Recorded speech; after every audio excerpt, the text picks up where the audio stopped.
Psychological safety isn't about being nice. It's about creating an environment where people feel safe to speak up without fear. Today, you'll learn what psychological safety actually is, why your brain depends on it, and how you can build it on your team, even if you're not the one in charge. So stay tuned. Welcome back to the podcast. You know who I am, your host, Dr. Abby Medcalf. And wow, a bunch of people wrote in about this topic. So here we go. And especially this angle I have where we're talking about psychological safety at work. If you are, maybe a remote worker or, not the boss necessarily, but I throw in, if you're a manager listening to this, it applies to everybody. So psychological safety is, I think, a really misunderstood concept when we talk about, workplace therapy. We talk about this podcast. Because I talk to people in companies and they use the term differently than I would, that kind of thing. So I think people think it means being friendly, avoiding conflict, or protecting feelings. But true psychological safety is really about creating an environment where people feel safe enough to take interpersonal risks.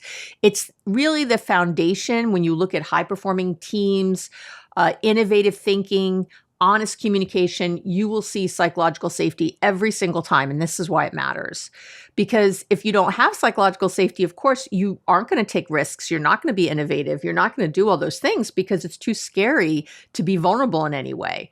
So when psychological safety is low, people shut down. And I see this over and over. They stay quiet in meetings. They don't ask questions when they're confused. So they go underground. They don't challenge decisions they disagree with. They nod along even when something's wrong.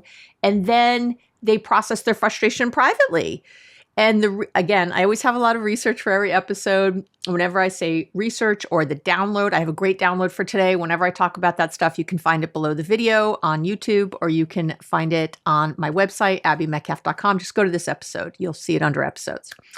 So the research shows that fear of interpersonal judgment activates the same brain circuits involved in physical pain. I talk about this particular piece of research. I should just post somewhere on the website. And there's a bunch of it. There's like one seminal study I tend to link to when I talk about this, but there's a lot of studies showing exactly what I said. So think about that. When you're feeling unsafe at work, that idea that you're going to get judged, you're going to get criticized, it's literally like you had physical pain, and you know how acute and scary it is if you suddenly, got hit or something, got cut.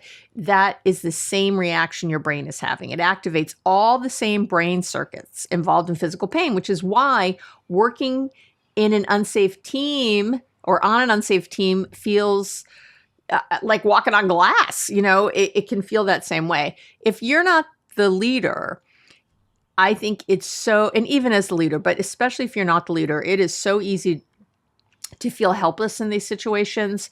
But I want to say again, you don't need a leadership title to create psychological safety. You can influence the emotional tone of a team from any seat in the house. And this is true because the negative person is often not the leader, and they are setting an emotional tone from their seat. So why can't you set a different one, right? We default to negative very quickly and don't realize, I call this also calibration, right? You can calibrate to a higher level. Your communication, your presence, and your way of responding to others has a measurable impact on the nervous systems around you. Humans co-regulate. I actually did an episode of the Relationships Made Easy podcast on co-regulation.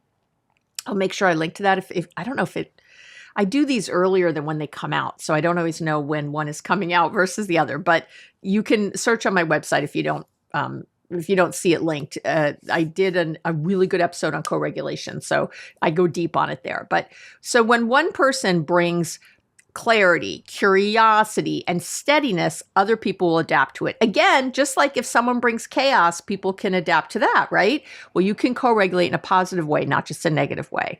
So let's talk about what psychological safety actually is. It means that people believe they won't be punished, dismissed, or humiliated for speaking up. And There's a woman, Amy Edmondson. I hope I said that, Edmondson. I read so much from her. I would call it groundbreaking research. That's what I would call it. I don't use that term often. Her research showed that high psychological safety predicts, okay, so high psychological safety, what we're talking about, means is directly correlated to better learning, improved performance, and more collaboration. So, I mean, come on. It doesn't eliminate tension. I want to be clear. There's still conflicts. There's still tension. It makes tension discussable when you feel safe. Psychological safety shows up in moments like saying things like, I don't understand this yet. Can someone walk me through it? I might be wrong, but here's a concern I have. I'm open to feedback. I need to push back on that assumption, on that thing you just said. I need clarity to avoid making mistakes on this project, right? Do you see that? That's psychological safety. On a psychologically unsafe team, those sentences never leave your mouth. You don't say anything like that. So before I get to the tips, I want to say why your brain really needs psychological safety. Your nervous system constantly scans for your environment for cues of safety and danger. It's always searching for both. When you feel judged, when you feel excluded, uncertain about how others are going to react, your brain shifts into self-protection mode. You stop thinking expansively and creatively, and instead you start thinking about minimizing the risk. That's a problem. And this happens because, one, as I mentioned often, again, I just mentioned it, social threat activates pain circuitry in your brain. Okay, that's one of the reasons it happens. You don't just feel uncomfortable. Your brain is interpreting judgment, criticism, or humiliation as danger. Okay. Number two, because stress reduces your prefrontal cortex functioning. That's that part of your brain, right? So this literally means you can't think as clearly when you feel unsafe. That thinking part of your brain shuts down. Another reason we know from Roy Baumeister's research, and I talk about him a lot, his research shows that your need for belonging affects every interaction you have. If speaking up threatens belonging, your brain suppresses your voice, to keep you safe. So this is why the smartest teams fall apart when people don't feel safe. They stop sharing, they stop challenging, and of course that means you're going to stop improving, all right? So there's 4 elements overall of psychological safety. Again, that you could influence even without a leadership role. Okay, you can shape these elements every day. You really can. So one is clarity. Unclear expectations create fear. Clear communication creates stability. And you can create clarity by, stating your own needs clearly, asking direct questions, not passive aggressive, not, I'll say asking direct questions. One of my favorites, summarizing agreements at the end of the conversation. So what I heard you say, what we're agreeing to is, and even doing that in an email could be very, very clear, right? Or in writing in some way. Clarity reduces anxiety for everybody. Everybody understands. Everyone knows where they can be accountable, what they can be accountable to. The second thing is curiosity. Curiosity interrupts defensiveness. It softens conflict. It shows you're listening. I did an entire episode on the Relationships Made Easy podcast on why being curious will improve all your relationships. I'll link to that, but you can model curiosity. You could do that too, no matter, again, where you sit at the table. You do things, you can ask things like, hey, talk to me more about the thinking that led you to that, that conclusion. How did you get there? What outcome are we aiming for here? Can you walk me through your thinking is really one of my favorites ways to do that. It makes people feel respected instead of judged when you talk. And you have to truly be curious. You can't say the words, but really be thinking, what an a-hole, It has to be aligned. Number 3, I'm going to talk about boundaries. I know if you haven't bought the Boundaries Made Easy book or the workbook yet, I don't know what you're waiting for, but, and there's a whole chapter in there on boundaries at work. Boundaries create safety because they create predictability. When you set boundaries, again, respectfully, remember, boundaries are meant to keep people in, walls keep people out. Boundaries are love. I say it all the time. And so when you set boundaries respectfully, which to me is the only way to really set them, people know what to expect from you. So you're going to say things like, hey, yeah, I can take this on, but I'll need the deadline to shift. Yeah, I could do that, but I need the deadline to shift. I want to stay productive, so I need fewer mid-task interruptions. Let's say you have somebody who's always at your desk, right? You can say these things. One of my favorites, if I'm doing consulting or something and someone gives me something new, hey, this has to happen too, I'll say, that's great. What would you like me to get rid of so I can add this? Because we already set the tasks. We already said what we're doing. There's a lot of ways you can create. You're stabilizing the environment for yourself and for others watching you navigate it. And number 4 is repair. Every team has ruptures. I don't care if the team is 2. There's ruptures. Psychological safety depends on how quickly people repair them. And you can initiate repair. You can say things, I want to clear the air about yesterday so we can move forward. I realized my tone was off earlier. That wasn't my intention, right? That's repair. When you model repair, other people follow. All right. So what you can do, 6 practical ways to build psychological safety. I know I already gave you some, but I'm you know me. I'm always going to give you a lot of things because I know you can't do all of them. Everybody listening, your work environment is different from someone else. And, but there's always something. If you listen well, there's always something you could do. So number 1 is ask questions that reduce uncertainty, right? Again, people feel safer when they understand what's happening. So ask questions that create shared clarity. What's our priority here is my favorite.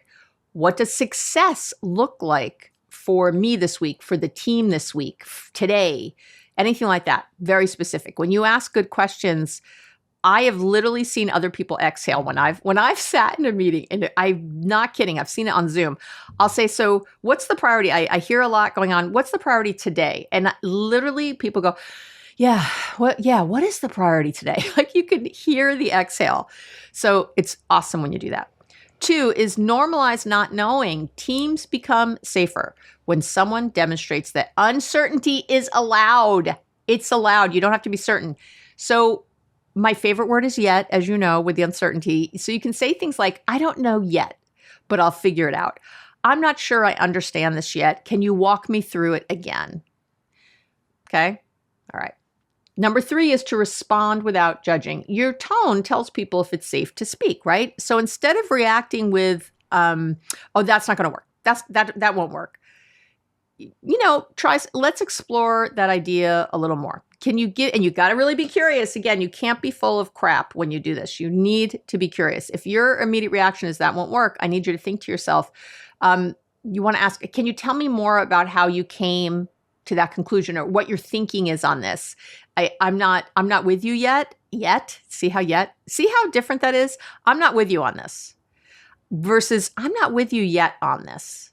Do you hear it? It's so powerful, that word yet. It's telling the other person, we're going to get there. I'm just not there yet. I need some help, right? It's beautiful. Number 4 is to share your reasoning. When you explain your thought process, people feel more informed and less defensive. So, again, here's how I arrived at this. Here's the things at this conclusion. Here's the things I brought together. I did A, B, and C. Here's how I got to Z, right? It makes your communication feel transparent instead of authoritative. It really invites people in. And the reason people don't do it often is because they don't want people to know how they got somewhere because they're afraid it's a wrong decision. So I want you to be open that maybe it is, or I always say, listen like you're wrong, right? Number 5 is to use I statements. I statements keep you grounded. You create safety when you take ownership of your perspective, right? I'm concerned about the timeline because I want to avoid mistakes, right? I need clear expectations to make this work well. Just speak for yourself. You're modeling how to communicate needs without blame. You're just saying, this is something I need. I'm not saying you're doing it wrong. I'm not saying anything else. I'm saying this is something I need. And number 6 is to show appreciation for honesty. And again, and transparency. When someone speaks up, reinforce it, right? Hey, thanks for raising that. Or, oh my gosh, I really appreciate you saying that out loud. It rewires the team's culture, again, a moment at a time, a minute at a time. And that's what you're looking for. So let me wrap up and tell you about the free download for today. Psychological safety isn't built in big gestures. It's built in everyday interactions. What do I always say? Great relationships aren't built in a day. Great relationships are built daily, right? That is what is true here. It isn't built in big gestures. That's not how psychological safety happens. It's built in those everyday because you can say the big thing, but if you're not supporting it daily, people don't believe you. It's the tone you use. It's the questions you ask. It's the way you respond when things get tense. You don't need authority to lead a team into more safety. You got to need self-awareness. You got to get that mindfulness up. If I got the free mindfulness starter kit, if you haven't downloaded it yet, I don't know what you're waiting for. It's on the website. It's on the shop page. It's free. It's on the shop page though. The free things are on the shop page also. You need self-awareness, you need mindfulness, you need consistency, and a willingness to model the communication you want from others. When you normalize curiosity, clarity, boundaries, repair, people feel steadier around you. Again, they're co-regulating to that. They open up, they collaborate more, they stop hiding their ideas. And, the entire team benefits. That's what happens. You don't create psychological safety by being in charge. You create it by being intentional. I'm going to say that again. You don't create psychological safety by being in charge. And we all know that because we've had bosses who were not making things safe. You create it by being intentional. All right. So let's put today's lesson into action. I hope you got a lot out of today's episode, but I always want to remind you that there's no real learning without action. So today's free download is something I'm calling the Psychological Safety Starter Kit. It's a one-page guide to making any team safer. So there's in there there's a quick scan to identify which of the 4 elements your team is missing. I think I have 5 phrases that instantly increase emotional safety in those tough conversations. I know you guys love examples, so I try to give those. I have a repair script for clearing tension, hopefully without too much awkwardness or with no awkwardness. And there's a 2-minute checklist for creating safety in meetings. So all of that is there. Again, you can download below the video if you're watching on YouTube. Please like and subscribe if you are. And if you are listening to this anywhere else, you can go to my website, abbymetcalf.com. Just go to episodes. It's real easy to navigate the website. We've made it even easier now. So we put we got rid of the blog page and the podcast page, and we just made one thing. It says episodes. The two podcasts are there with their corresponding blog posts. There's a corresponding blog post for every single episode I do. It's not a transcript. It's an actual blog that I write up because I know a lot of people you might have at work who you think should hear this aren't going to listen or watch. But you could send them the blog. You could just send them that link. It's a 5-minute read. Let them read it. See if that, you could take notes from there, all the goodies. I do it because I'm really trying to help you integrate everything I talk about. And so I know it's hard sometimes. You're probably driving to work right now listening, and you don't have to worry about taking notes or remembering something. Just go there. You can copy and paste the whole blog if you want, whatever works for you. All right, that is it this week. Make sure you send any questions or anything you'd like to hear on a future episode to abby@abbymetcalf.com, and I will read it. All right, have a wonderful week, and I'll talk to you real soon.